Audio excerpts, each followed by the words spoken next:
Hola a todos. Ya casi empiezan las fiestas de fin de año y quería aprovechar la oportunidad para agradecerles a todos por suscribirse al canal y por su apoyo en estos años. Algunos de ustedes me apoyan por Patreon, otros han comprado mis cursos, se han unido a mi blog, el Archivo Gnóstico, se han convertido en miembros de la Academia Gnosis, donde pronto estarán disponibles todos mis cursos, y algunos de ustedes se han suscrito a este canal. Y esta temporada, quisiera compartirles todavía otra forma de apoyarme. Mi meta siempre ha sido la misma, hacer investigación de calidad y comunicar ese conocimiento a mi audiencia alrededor de todo el mundo. La mejor forma de hacerlo es adquiriendo mis libros. En este video, quiero presentarles todos mis libros publicados, algunos de los cuales no son tan conocidos.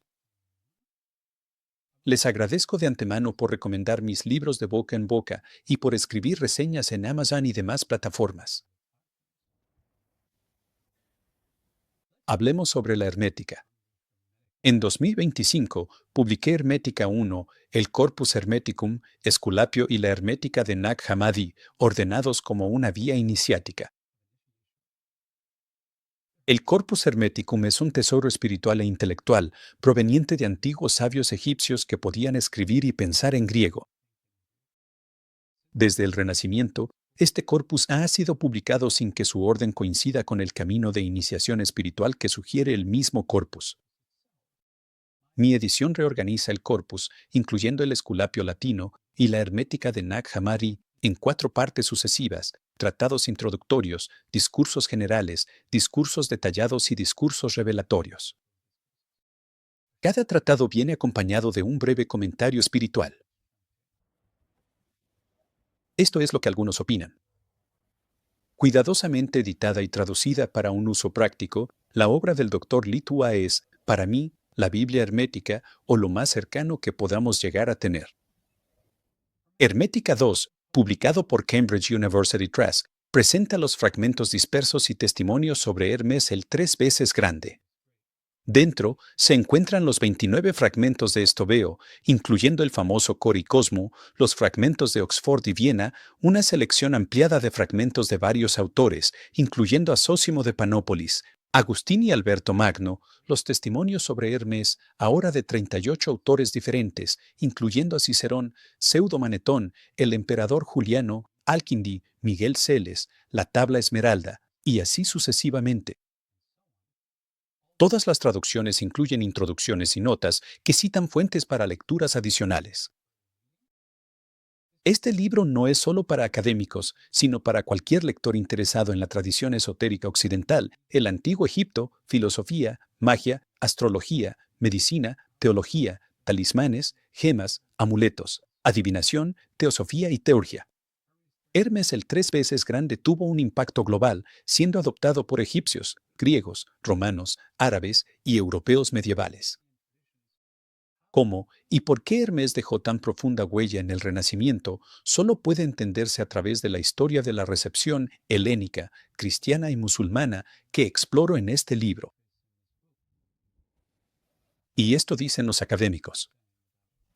Con Hermética 2, Litua ha producido una traducción al inglés que, por mucho tiempo, será la referencia definitiva de los fragmentos y testimonios herméticos. Mis libros encajan en la categoría más amplia de cristianismos y cristianos antiguos no normativos. Mi más reciente libro, Marción, Evangelio de un Dios santo y bueno, presenta la vida, el pensamiento y la obra de Marción de Ponto en sus contextos históricos, teológicos, éticos y litúrgicos. Se distingue del resto de la literatura al emplear un método nuevo, criticando rigurosamente a los heresiólogos, contraponiéndolos a las escrituras de Marción. Le presta mucha atención a las reconstrucciones más fiables de esas escrituras, dándole prioridad cronológica al Evangelio de Marción contra lo que ahora se conoce como el Lucas canónico.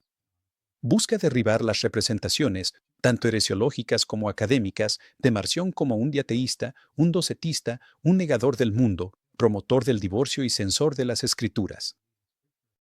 De esta manera, crea una nueva imagen de Marción que es sustancialmente diferente a todo lo que le precedió. Esto dicen los estudiosos. Su libro ofrece un nuevo punto de partida para el estudio de Marción.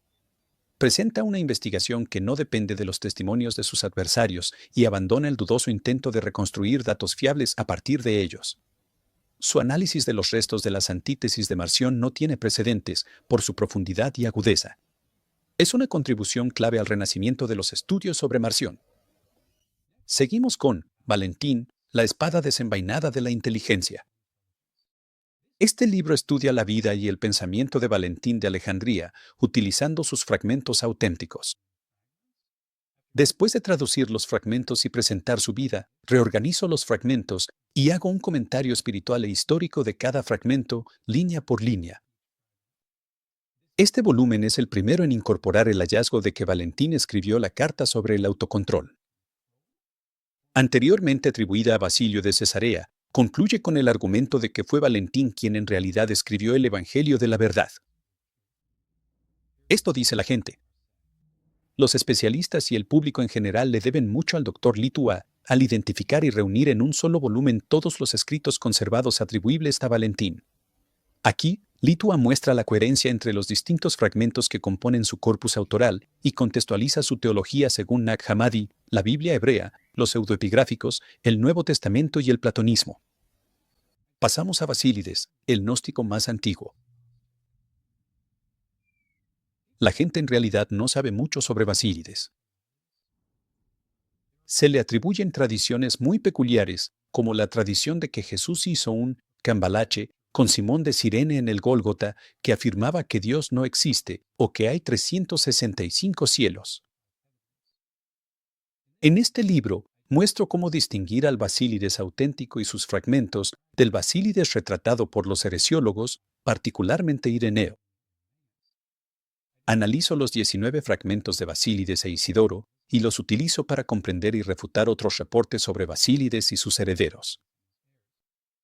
Cierro el libro con una caracterización final con autoridad académica, mostrando lo que podemos y no podemos saber sobre este célebre primer gnóstico cristiano. Después viene el creador maligno, donde examino los orígenes de la idea del creador maligno, principalmente a la luz de la interpretación bíblica cristiana primitiva. Primero se analiza cómo los egipcios fusionaron a la deidad judía con el dios maligno Cestifón, para entender cómo los cristianos aplicaron este concepto al creador judeocatólico.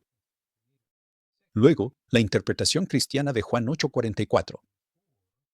Se asume que se refiere al padre del diablo, y se demuestra que esto implica que el creador judeocatólico asesinó a Cristo. La segunda parte trata la interpretación bíblica cristiana marcionita. Comienzo con la interpretación marcionita de la personalidad del Creador en el Antiguo Testamento cristiano. Muestro cómo Cristo finalmente sucumbe a la maldición de la ley impuesta por el Creador en Gálatas 3, versículo 13. Esto dicen los estudiosos. Quienes se pregunten por qué muchos cristianos antiguos vieron al Creador como maligno hallarán aquí un estudio bien documentado. Litua analiza el mito egipcio local, la filosofía grecorromana y la interpretación bíblica. El capítulo final muestra cómo estas ideas siguen vigentes hoy. Llegamos al cristianismo primitivo en Alejandría. Es mi mejor esfuerzo por ofrecer una historia clara y concisa del cristianismo más temprano en Alejandría. Arroja luz sobre un periodo percibido como oscuro y rescata a teólogos creativos olvidados, junto con los textos de Nag Hammadi. Escribí este libro tanto para lectores cristianos como laicos interesados en los orígenes de los movimientos de Jesús en el epicentro, no de la esfera paulina, sino en la ciudad más conocida por el aprendizaje helénico y egipcio, Alejandría. Explico en un lenguaje claro y sencillo cómo comenzó y prosperó el cristianismo en esta ciudad tan cosmopolita, metropolitana y vibrante. Esto dicen los estudiosos. Al centrarse en un tema poco atendido por la investigación actual, el libro de M. David Litua no solo ofrece un estudio relevante para especialistas, sino también un enfoque accesible que invita a cualquier lector a descubrir un universo complejo y rico y a comprender mejor los orígenes del cristianismo. Paso a Simón de Samaria y los simonianos, esposo de un movimiento cristiano primitivo. ¿Quiénes eran los simonianos? A partir de mediados del siglo II, Los heresiólogos los describieron como seguidores libertinos del primer gnóstico, un samario llamado Simón que se autoproclamaba divino, a veces conocido como Simón el Mago. Examino a los simonianos en su propia literatura y en la literatura que se usó para describirlos y refutarlos. Comienzo con nuestra única fuente primaria simoniana, a saber, la Declaración del Gran Poder, la cual se incluye en mi traducción de la refutación de todas las herejías. Luego hablo sobre el concepto de nuestro gran poder en el Códice 6 de Nag Hammadi como una fuente simoniana. Después paso a examinar las fuentes heresiológicas que mencionan a los simonianos, tales como Justino, el Libro de los Hechos, Ireneo, el autor de la refutación, Pseudo-Tertuliano, Epifanio, etc. Y muestro cuán estrechamente relacionado está el informe de Justino con el retrato de Simón en Hechos, y ofrezco una explicación extensa de la teología y la práctica simoniana basada en otros informes. Finalmente, examino el simonianismo en fuentes novelescas, es decir, los Hechos de Pedro y los pseudo-clementinos. Para la época cuando se escribieron estas fuentes, Simón se había convertido en el padre de todas las herejías. Prácticamente se le atribuía cualquier herejía. A pesar de las pintorescas imágenes de Simón, estas fuentes novelescas son en su mayoría inservibles para entender el movimiento simoniano. Mi objetivo es ofrecer un retrato histórico de los simonianos, lo que nos lleva de regreso a Simón mismo. También tengo un libro completo sobre los naacenos. El informe naaceno se encuentra en la refutación de todas las herejías. Si no lo han leído, es una experiencia intensa, un torbellino de imágenes, un banquete de intertextualidad y una travesía estimulante, a ratos irritante, por la alegoría cristiana y la exégesis etimológica. Durante casi 200 años, los lectores se han abrumado, impresionado, confundido y sorprendido con este texto sincrético tan repleto de información que ofrece nuevas perspectivas en cada lectura. Aquí encontrarán una variedad de alusiones poéticas y literarias a autores grecorromanos, principios filosóficos, una mezcla perfecta de versículos sinópticos con referencias joánicas y paulinas, además de una verdadera cornucopia de pasajes alegorizados de la Septuaginta. Los teóricos de la literatura pueden acercarse a este texto para entender su noción de alegoría y etimología. Los estudiosos de los cultos mistéricos encontrarán himnos sagrados, palabras e historias que no se relatan en ningún otro lugar. El discurso nace nos satisface los gustos de diversos tipos de lectores gnósticos. Ahora paso a Cristianismos encontrados, donde cuento las historias de muchos de estos mismos primeros cristianos y a quienes otros cristianos les negaban el título de cristianos. Hablo sobre varios líderes y grupos cristianos diferentes. Algunos de ellos, como los naacenos, afirman ser los únicos cristianos verdaderos. Se podría decir que esta es una versión enciclopédica de mis otros libros. Mi objetivo principal es dejar que estos cristianos hablen por sí mismos y que no sean sus enemigos los que controlen la narrativa. Por eso, aplicando un método riguroso, prefiero las fuentes primarias a los ataques heresiológicos secundarios.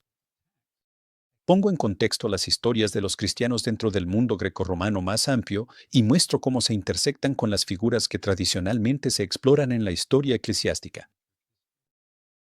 Cuestiono además la idea de que algunos de ellos sobrevivieron o desaparecieron, ganaron o perdieron. Y al ir más allá de la tradición, de las categorías tradicionales, permito que los cristianismos perdidos sean nuevamente encontrados. Este es un ejemplo de lo que opinan los académicos.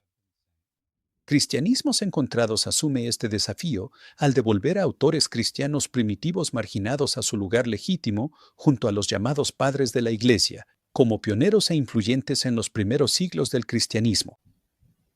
Luego vienen Carpócrates, Marcelina y Epífanes, el primer estudio y comentario completo sobre los fragmentos de Epífanes, quien era hijo de Carpócrates, y un extenso comentario sobre la epístola a Teodoro, que supuestamente contiene el Evangelio secreto de Marcos. Aquí, los lectores encontrarán una historia actualizada de la investigación sobre el movimiento carpocraciano y 3 perfiles completos de todo lo que podemos saber sobre los primeros líderes carpocrasianos.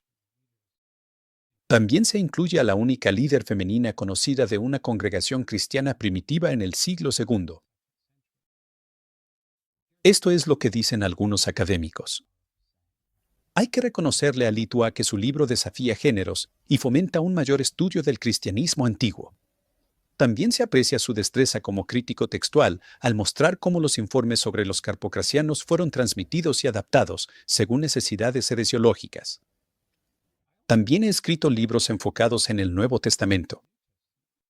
Empecemos con cómo los evangelios se convirtieron en historia, Jesús y los mitos mediterráneos. ¿Creían los primeros cristianos en sus mitos? Igual que los pueblos antiguos y modernos, se esforzaron para presentar sus mitos de la forma más verosímil.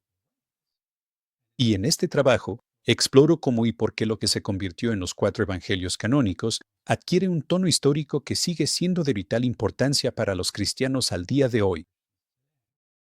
Ofrezco comparaciones a fondo con otras historias grecorromanas que han sido moldeadas para parecer históricas, y muestro cómo los evangelistas respondieron a las presiones de la cultura literaria grecorromana utilizando modelos historiográficos bien conocidos para hacer que sus escritos fueran más creíbles. Esto es lo que dicen los académicos. Cómo los evangelios se convirtieron en historia, analiza con rigor las conexiones literarias del Mediterráneo antiguo y muestra que los evangelistas heredaron la tradición historiográfica griega y romana.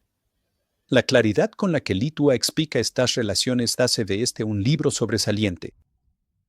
Algunos de ustedes conocerán mi trabajo anterior, Iesus Deus, la representación temprana de Jesús como un Dios mediterráneo. Aquí me pregunto qué significa que Jesús sea deificado mediante el discurso en la literatura cristiana primitiva. Los primeros cristianos no simplemente afirmaron la divinidad de Jesús en su literatura. Lo representaron con los rasgos específicos y bien conocidos de las deidades mediterráneas. Apoyándome en los métodos de la historia de las religiones y recorriendo la literatura helenística, mostré cómo ocurría en cada etapa. Al representar la vida y el ministerio de Jesús, los autores cristianos primitivos se basaron en categorías tomadas no solo del judaísmo, sino de una comprensión panmediterránea mucho más amplia de lo que es una deidad. Esto dicen algunos académicos sobre el libro. Este es un estudio comparativo muy bien escrito, matizado y sólidamente argumentado, que abre nuevos caminos para comprender la formación de la cristología primitiva. El autor demuestra un dominio notable de fuentes primarias y secundarias. Mis libros también se enfocan en la idea de la deificación. En mi juventud, escribí un estudio sobre personajes deificados llamado Llegar a ser divino, una introducción a la deificación en la cultura occidental. Por un lado, algunos llaman a la deificación la esencia del pecado, pero muchos cristianos la llamaron la esencia de la salvación. Independientemente de nuestro juicio de valor, sin duda ha sido parte central de la aspiración humana.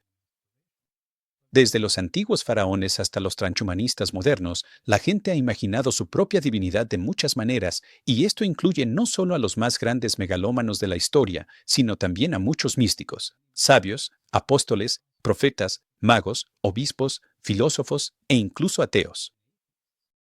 Unos como una deidad independiente, otros unidos eternamente a Dios. Unos se veían como divinos en el cielo, otros caminando como dioses en la tierra. Algunos la recibieron por gracia divina, otros por su fuerza de voluntad. No existe una sola forma de deificación. Pero todos comparten varios elementos en común: alcanzar la inmortalidad, ejercer un poder sobrehumano, estar llenos de conocimiento o amor sobrenatural y, a través de estos medios, trascender la cotidiana naturaleza humana o terrenal. Esto dicen algunas personas. Transformar la naturaleza humana siempre ha sido el objetivo de la religión y la política. Este libro lo aborda desde una perspectiva religiosa, revisando a algunos de los principales promotores de una idea clave en la búsqueda de la respuesta a nuestra condición mortal y al estado caído del mundo. Luego viene la transformación posthumana, convertirse en ángeles y demonios. En este libro, exploro el deseo, quizá incluso la necesidad, de la mejora humana, el impulso irreprimible de trascender nuestra condición. En el mundo moderno, la mejora suele concebirse en términos de intervención biotecnológica, como la modificación genética, prótesis, implantes, terapias farmacológicas e incluso la carga de la mente. El tema de mi libro es la mejora en la antigüedad, sus distintas modalidades, mejoras físicas que implican prácticas éticas de autorrealización. Algunas de estas prácticas las clasifico como angelificación, la transformación en ángeles, y daimonificación, la transformación en daimones.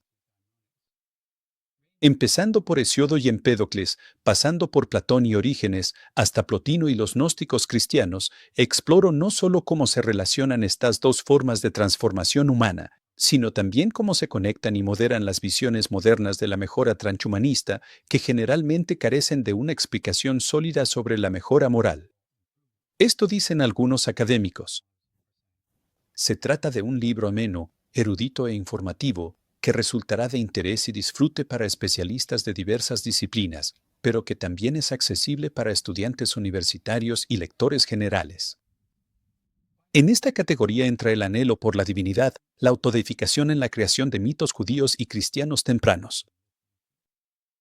Quizá ninguna declaración provoque más indignación que un humano afirme ser divino. Quienes hacen esta afirmación en la mitología judía y cristiana antigua suelen ser representados como los tiranos más arrogantes y peligrosos, pero no todos los que se autodeifican son soberbios ni están destinados a caer. Los que afirmaron ser divinos expresaron una verdad simple y directa. Aunque fueron despreciados en la tierra, incomprendidos e incluso asesinados, fueron reivindicados y ascendieron a las estrellas. Este libro narra las historias de 6 autodeificados en sus contextos históricos, sociales e ideológicos: el Adán primordial, Lucifer, Yaldabaoth, Jesús de Nazaret, Simón de Samaria y Alógenes el gnóstico. Esto dicen algunos académicos. Litua aporta lucidez y empatía a uno de los fenómenos más controvertidos en el estudio de la religión. Invita al lector a explorar todo un ámbito de enorme importancia teológica, marginado y despreciado durante generaciones, pero siempre presente justo detrás del texto del libro más influyente de la historia humana. Por último, he publicado obras sobre los críticos del cristianismo, comenzando con Celso, en sus propias palabras, una traducción de la doctrina verdadera o el discurso verdadero. Proviene del primer crítico sistemático del cristianismo que probablemente escribió a fines del siglo II. A diferencia de la versión de esta obra realizada por Eoria Huffman, ofrezco una traducción más literal de Celso, sin ser rígida, tratando de comunicar su lenguaje original y su potencia. Considero a Celso sumamente elocuente, ingenioso e incisivo. Por lo tanto, a diferencia de Hoffman, no intento mejorar su lenguaje o retórica o incluir transiciones artificiales en su material. Se trata de un texto fragmentario conservado por Orígenes. Sin embargo, el poder y la claridad de su argumento siguen asombrando a la gente hoy en día, así como su capacidad para adelantarse a desarrollos y temas cristianos y anticristianos posteriores. En resumen, la doctrina verdadera de Celso ha resistido la prueba del tiempo y sigue tocando una fibra sensible hasta hoy. Contiene información valiosa sobre la diversidad, teología, asociaciones y prácticas de culto del cristianismo primitivo y ofrece una comparación extensa con la literatura y mitología grecorromanas. Esto dicen algunas personas sobre el libro. He leído a fondo las importantes traducciones de Hoffman y Chadwick de la doctrina verdadera de Celso, pero valoro aún más la traducción del Dr. Litua por su cuidado minucioso, su gran claridad, su buena presentación y su notable precisión. Después publiqué una reconstrucción de Contra los cristianos de Porfirio de Tiro. Contra los cristianos de Porfirio fue la crítica más contundente, incisiva y extensa al cristianismo que el mundo antiguo haya conocido. Fue tan peligrosa que 3 emperadores cristianos ordenaron que fuera quemada. Los cristianos lograron destruirlo, pero no destruyeron, ni siquiera intentaron destruir, los fragmentos y rastros que se encuentran en los autores cristianos. Así sobreviven testimonios y fragmentos de la gran obra de Porfirio. Este es el material que se traduce y comenta en este libro. Nuevamente, su propósito es corregir los errores y lagunas de la traducción de R.J. Hoffman de 1994 y hacer una traducción confiable, legible para una nueva generación. Esto dicen algunas personas. Este libro es una verdadera joya y la erudición de M. David Litua es impecable. Lo considero lectura obligatoria para quienes se interesen por la crítica textual avanzada. Y más recientemente, publiqué Juliano contra los apóstatas, una traducción y reconstrucción de Contra los Galileos de Juliano. Este es un libro en verdad fascinante. Porque, por primera y única vez en la historia, un emperador romano escribió un ataque profundo y exhaustivo contra la mayor enfermedad, como él la llamaba, que afectaba al mundo habitado, el cristianismo. Él estaba muy bien informado sobre las prácticas y creencias cristianas. Aparentemente, fue un cristiano devoto durante los primeros 20 años de su vida y recibió una educación muy completa en estudios bíblicos antes de dejar la llamada oscuridad y caminar hacia la luz de la espiritualidad helénica o neoplatónica. Mi traducción de Contra los Galileos supera la de Hoffman, quien basó su traducción en una edición anticuada publicada en 1885. Yo traduje de un texto crítico más reciente publicado en 1990 y agrego más de una docena de fragmentos y testimonios descubiertos desde entonces. También proporciono un breve comentario sobre cada fragmento o testimonio, así como una reconstrucción diseñada para comprender los argumentos de Juliano en conjunto. Mi traducción actualizada será de gran interés para escépticos, ateos, agnósticos, cristianos, cristianos desencantados, historiadores de la antigüedad y cualquier persona interesada en la interpretación bíblica, la mitología griega y la filosofía. Se podría decir que todos ellos son mi audiencia. Hemos llegado al final de mi lista de libros. Y para concluir, solo quiero agradecerles a todos por su interés, sus reseñas y su apoyo a mis obras. Muchas gracias y que disfruten las fiestas.